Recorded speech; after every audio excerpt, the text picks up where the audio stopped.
جب بھی اللہ کی زمین پہ کسی انسان نے تکبر کیا، ظلم کیا، تو اللہ نے اسے نشان عبرت بنا دیا۔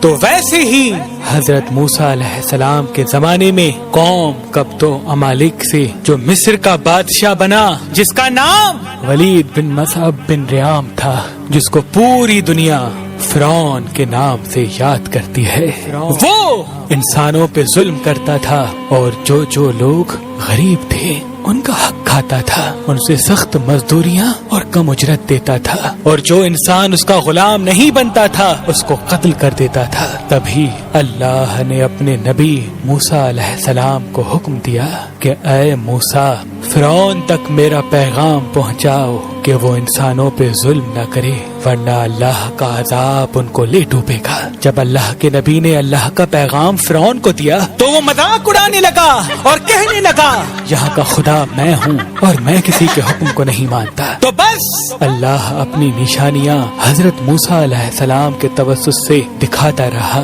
اور پورا مصر حضرت موسیٰ کے معجزات کو دیکھ کے حیران ہوتا گیا۔ کچھ ایمان لے آئے اور کچھ فرعون سے سوالات کرنے لگے۔ بالآخر فرعون موسیٰ علیہ السلام کے معجزات کو دیکھ کے اس بات تک آ پہنچا کہ آج میں موسیٰ اور اس کی قوم بنی اسرائیل کو قتل کر دوں گا۔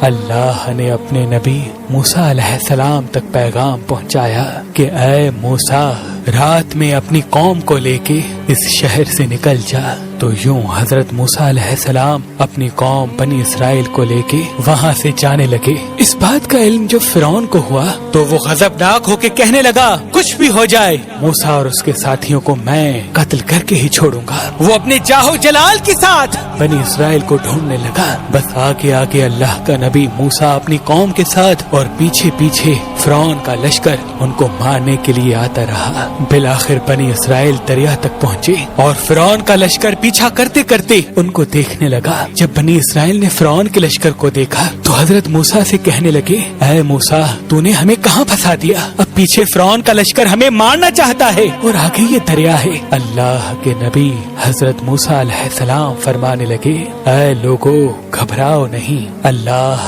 ہمارے ساتھ ہے۔ یہ کبھی ہو ہی نہیں سکتا کہ فرعون اور اس کا لشکر ہمیں پکڑ لے۔ سب کہنے لگے اے موسیٰ، اب ہم آگے جائیں گے کیسے؟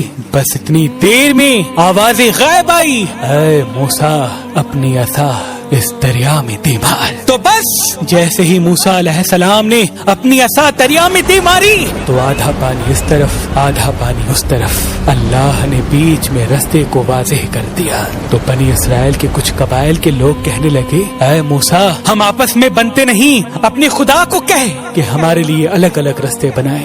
اللہ کے نبی موسیٰ علیہ السلام نے اس دریا میں 12 جگہوں پہ عصا ماری اور 12 الگ الگ رستے بنے، اور وہ 12 قبائل الگ الگ ہو کر دریائے نیل سے جانے لگے۔ جیسے ہی یہ منظر فرعون اور اس کے لشکر نے دیکھا تو وہ بھی ان رستوں پر حضرت موسیٰ اور اس کی قوم کے پیچھے آ گئے۔ جیسے ہی موسیٰ علیہ السلام بنی اسرائیل کے ساتھ دریا کے اس طرف پہنچے اور دریا کے بیچوں بیچ فرعون اور اس کا لشکر موجود تھا، تو اللہ نے پانی کو پھر سے حکم دیا اب ویسے ہو جا جیسے پہلے تھا۔ تو بس وہ پانی پھر سے مل گیا اور فرعون اور اس کا لشکر ڈوب کے مرنے لگا۔ یہ پورا منظر حضرت موسیٰ اور اس کی قوم دیکھ رہے تھے، اللہ کا شکر ادا کر رہے تھے، اور اتنی دیر میں فرعون چیخ کے کہنے لگا میں بھی موسیٰ اور ہارون کے اللہ کو تسلیم کرتا ہوں، میں بھی ایمان لاتا ہوں کہ موسیٰ کا اللہ بڑی قدرت والا ہے۔ اتنی دیر میں آواز غائب آتی ہے کہ اے فرعون، اب ایمان لاتا ہے جب تو دوزخ کی دہلیز تک پہنچا ہے۔ اے فرعون، ہم تیرے تکبر اور تیری لاش کو آنے والے لوگوں کے لیے نشان عبرت بنائیں گے، تاکہ ہر انسان یہ جان لے کہ زمین پہ انسان کو تکبر راس نہیں آتا۔ آج بھی اللہ نے فرعون کی لاش کو نشان عبرت بنا کے رکھا ہے۔ بے شک